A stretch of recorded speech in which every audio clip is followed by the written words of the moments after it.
Class 6 की geography का lesson number 5 पृथ्वी की प्रमुख परिमंडल के बारे में पढ़ेंगे। परिमंडल में क्या क्या पढ़ते हैं हम? जैसे नंबर 1 भूमंडल किसे कहते हैं? हाँ, भूमंडल किसे कहते हैं, ठीक है। या फिर वायुमंडल किसे कहते हैं और वायुमंडल में क्या क्या होता है, ठीक है, किसे कहते हैं। या फिर जलमंडल किसे कहते हैं, ठीक है। या फिर जैव मंडल किसे कहते हैं। ये सारी चीजें इसके अंदर पढ़ेंगे, ठीक है। देन हमने पढ़ा था, पहले भी हमने वीडियो में पढ़ा था कि हमारे पास भूमंडल की बात की जाए तो बेटा भूमंडल में हमारे पास दो चीजें हैं। भूमंडल में हमारे पास क्या है बेटा? दो चीजें हैं, एक महाद्वीप, ठीक है, एक महाद्वीप, दूसरा महासागर। महासागर लिखते चलना। आपको बहुत पुराने समय की बात बताती हूँ कि जो पृथ्वी थी बेटा उसमें पहले जो महाद्वीप थे वो जुड़े हुए थे, तो उन महाद्वीपों को क्या बोलते थे उस टाइम पर? उन महाद्वीपों को बोलते थे पेंजिया। क्या कहा जाता था? भूमिगत टुकड़े को पेंजिया कहा जाता था। और महासागर को क्या कहा जाता था? पैंथलासा। क्या कहा जाता था? पैंथलासा, ठीक है, समझ गए। उसके बाद प्लेट विवर्तनी की सिद्धांत आया और महाद्वीपों ने टूटना शुरू किया। फिर अब जाकर आज के आधुनिक काल में कितने महाद्वीप है भाई? कितने महाद्वीप है? ये पहले भी पढ़ाया था मैंने, 7 है। कितने महाद्वीप है? 7 महाद्वीप है, ठीक है। कितने महाद्वीप है? 7 महाद्वीप है। कौन कौन से है? देखो, उत्तर अमेरिका, दक्षिण America, Africa, Europe, Asia, Australia, अरब, अंटार्कटिका को ही बोलते हैं। अब महासागर कितने हैं? प्रशांत महासागर, अटलांटिक महासागर, दक्षिण महासागर 3 हो गए, और हिंद महासागर 4, आर्कटिक महासागर 5। अब महासागर कितने हैं बेटा? महासागर है 5, ठीक है। तो महासागर कितने हो गए? 5। बेटा एक मिनट रुकना, वेट बेटा, ठीक है। तो पेंजिया, पैंथलासा, अब इसको कहा जाता है महासागर और महाद्वीप। कितने महासागर हैं आज के टाइम पे? 5 है। और कितने महाद्वीप है? 7 है, ठीक है। मैंने बताया था कौन कौन से महाद्वीप है। एशिया महाद्वीप है। एशिया महाद्वीप की विशेषता क्या है बेटा? ये महाद्वीप पूर्वी गोलार्ध में स्थित है। कर्क रेखा इसी महाद्वीप से होकर गुजरती। कर्क रेखा क्या है? देखो ध्यान से, ये है कर्क रेखा, ये वाली रेखा जो है इसे क्या बोलते हैं हम? कर्क रेखा बोलते हैं, ठीक है। एशिया महाद्वीप से होकर गुजर रही है, अफ्रीका से भी गुजर रही है होकर। इसके अलावा क्या है बेटा? ये जो है एशिया के पश्चिम में यूराल पर्वत है। एशिया के पश्चिम में यूराल पर्वत ये रहा बेटा, ठीक है, जो क्या कर रहा है? इस एशिया को इस यूरोप से अलग कर रहा है, ठीक है। दूसरी चीज क्या है? यूराल पर्वत जो यूरोप से अलग करता है संयुक्त भूभाग में। इससे पहले उस टाइम पर क्या कहा जाता था? यूरेशिया कहा जाता था। यूरेशिया क्यों? यूरोप और एशिया का पार्ट यूरेशिया, ठीक है। इसके अलावा आते हैं यूरोप में। यूरोप बहुत छोटा सा महाद्वीप है ना, पश्चिम में स्थित है, और व्रत इससे होकर, आर्कटिक जो व्रत है वो इससे होकर गुजरता है। ये 3 तरफ से घिरा हुआ है पानी से, ठीक है। अफ्रीका एशिया के बाद विश्व का सबसे दूसरा बड़ा महाद्वीप है अफ्रीका जो है, और 0 अक्षांश यहीं पर है। इसके अलावा बेटा एक खासियत है इसकी कि इसमें से कर्क रेखा, विषुवत रेखा, मकर रेखा तीनों इस महाद्वीप से होकर गुजरती हैं। ये महाद्वीप बहुत इंपॉर्टेंट है, ठीक है। सहारा रेगिस्तान जो दुनिया का सबसे बड़ा रेगिस्तान है, सबसे गर्म रेगिस्तान है, वो यही है। दुनिया की सबसे बड़ी नदी, सबसे लंबी नदी बोले तो नील नदी इसी अफ्रीका के अंदर से होकर गुजरती है, ठीक है। समझ में आया होगा, ठीक है। इसके अलावा बेटा न्यूजीलैंड के, ये मैंने कहा था ये इम्पोर्टेंट एक आपको बोल सकते हो इन्फॉर्मेशन है। न्यूजीलैंड के एडमंड हेलरी ने भारत के तेंजिंग नोर्गे शेरपा 29 मई 1953 को पृथ्वी का सबसे ऊंचा शिखर, क्या था शिखर? माउंट एवरेस्ट पर चढ़ने का पहले व्यक्ति थे। कौन? Edmund Hillary. और भारत के तेंजिंग नोर्गे शेरपा, ठीक है। जापान की जुंको ताबेई, ठीक है। और भारत की कौन? बचेंद्री पाल, ठीक। भारत की पहली महिला बनी जिसने कदम रखा एवरेस्ट पर। आगे बढ़ते हैं। जल संधि किसे कहते हैं? जल के बंटवारे को स्थल संधि कहते हैं, स्थल के बंटवारे को। ये भी मैं आपको पहले समझा चुकी थी। एक मिनट। महासागर कितने बेटा? मैंने आपको बता दिया महासागर आपके 5। कौन कौन से? 5 महासागर में प्रशांत महासागर, अटलांटिक महासागर, हिंद महासागर, दक्षिण महासागर, और आर्कटिक महासागर। इसके अलावा क्या है बेटा, प्रशांत महासागर सबसे बड़ा महासागर है, जिसे आप इंग्लिश में पैसिफिक ओशन कहते हो।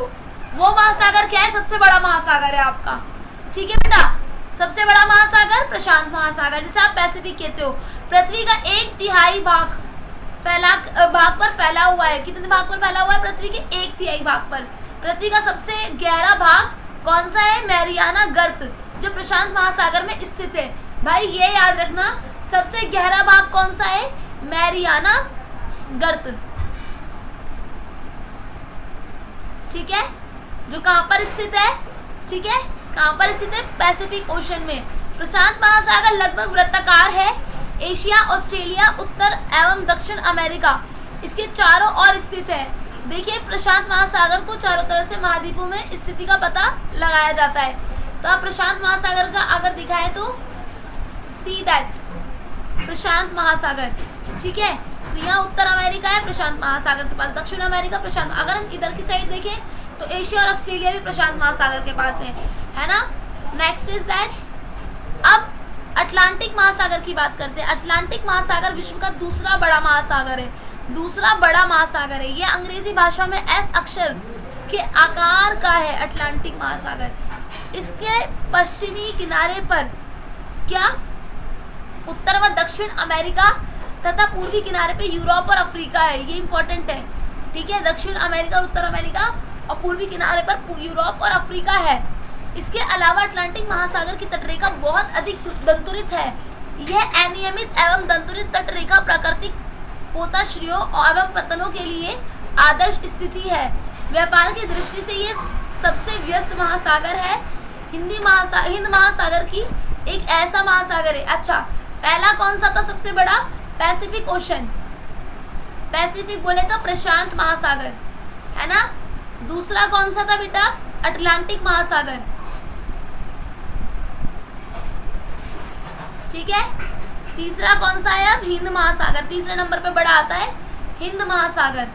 ठीक है, ऐसा महासागर जिसका नाम देश के नाम पर यानी भारत के नाम पर रखा गया।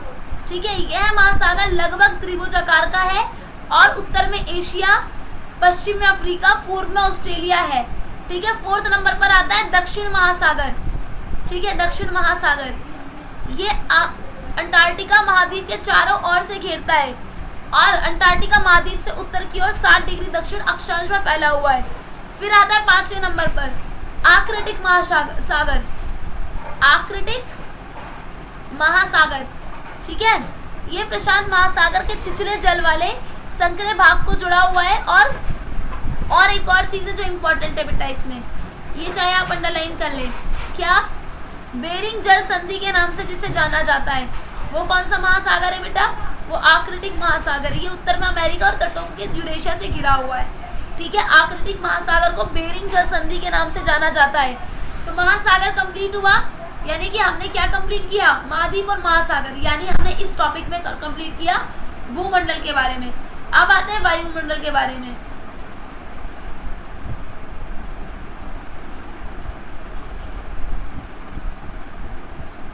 अब आते हैं वायुमंडल के बारे में। तो जब हम वायुमंडल की बात करते हैं बेटा, जब भी बात होती है किसकी बेटे, वायुमंडल की, तो हम क्या देखते हैं वायुमंडल में कि हमारी पृथ्वी के चारों ओर गैस की एक परत से घिरी हुई है, जिसे क्या कहा जाता है, वायुमंडल कहा जाता है। वायु जो है, वायु की तरह पतली परत ग्रह का एक महत्वपूर्ण अटूट भाग है। यह हमारे ऐसी वायु प्रदान करती है जिससे कुछ हम लोग सांस लेते हैं। ये वायुमंडल हम लोग को सूर्य की कुछ हानिकारक किरणों से बचाता है। जैसे जो वायुमंडल है बेटा, उसमें एक लेयर क्रिएट है। वायुमंडल क्या है, ये पृथ्वी को ढका हुआ है वायुमंडल, इसमें क्या है, कुछ गैसेस है। ठीक है, और हाँ, वायुमंडल में एक परत भी है जिसको हम O3 परत कहते हैं, जिसे हम हिंदी में बोलते हैं ओजोन परत, है ना, जो बहुत हानिकारक किरणों से हमें बचाता है। देन इसके बाद वायुमंडल कितना बेटा, वायुमंडल 1600 किलोमीटर की ऊंचाई तक फैला हुआ है। कहाँ तक फैला हुआ है, 1600 किलोमीटर की ऊंचाई तक। वायुमंडल को उसके घटकों, तापमान तथा अन्य के आधार पर 5 परतों में बांटा जाता है। इन परतों को पृथ्वी की सतह से शुरू करते हुए शोभ मंडल, समताप मंडल और मध्य मंडल और आयन मंडल तथा बहिर्मंडल कहा जाता है। देखो बेटा कौन कौन सी है इसकी परतें, कौन कौन सी परतें हैं। सबसे पहली परत आती है शोभ मंडल। कौन सी आती है? शोभ मंडल। नंबर 1 पे शोभ मंडल लिखो। दूसरे नंबर पर समताप मंडल, तीसरे नंबर पर मध्य मंडल, चौथे नंबर पर आयन मंडल और पांचवें मंडल पर बहिर्मंडल। ठीक है, ये इम्पोर्टेंट है। ठीक है, जिसमें हम देखेंगे कि मुख्य क्या ऑक्सीजन एवं नाइट्रोजन का बना है वायुमंडल जो है, तथा साफ तथा शुष्क हवा का 99% भाग है। आयतन के अनुसार नाइट्रोजन कितनी है? अगर मैं वायुमंडल की बात करूं, उसमें गैसों की बात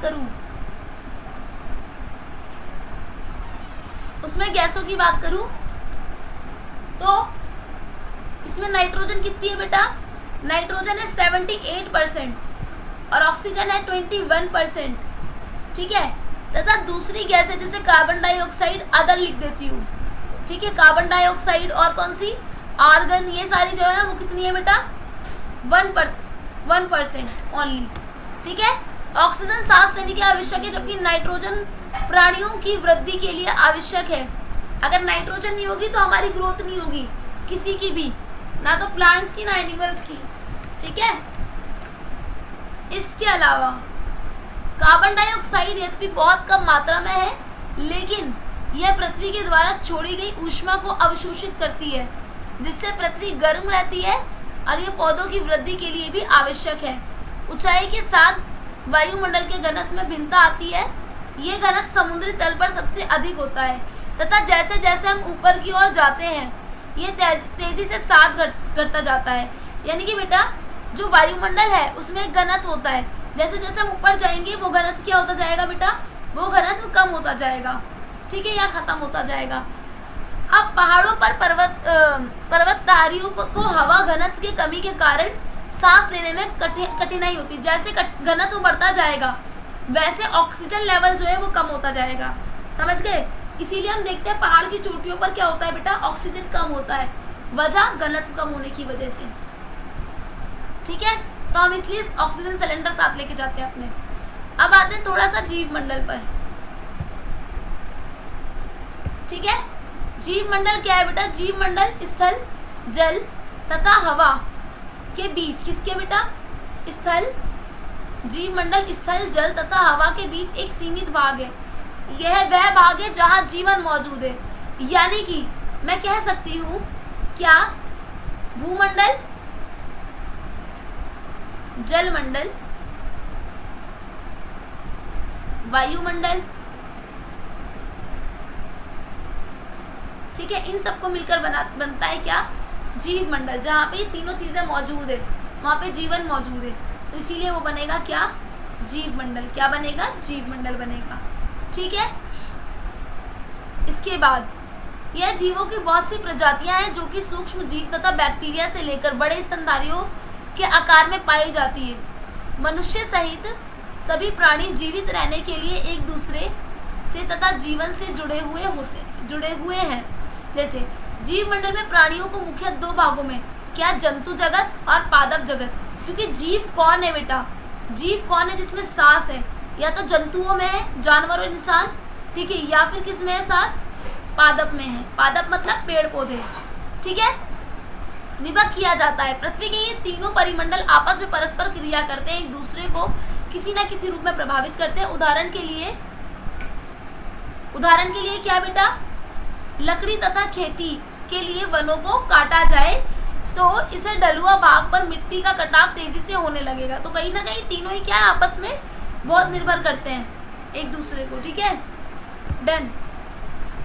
तो इसी प्रकार के है बेटा जो तीनों चीजें हैं, भूमंडल, जलमंडल, वायुमंडल, यही जीव मंडल बनकर बनाता है और इन्हीं तीनों से मिलकर इसका निर्माण होता है।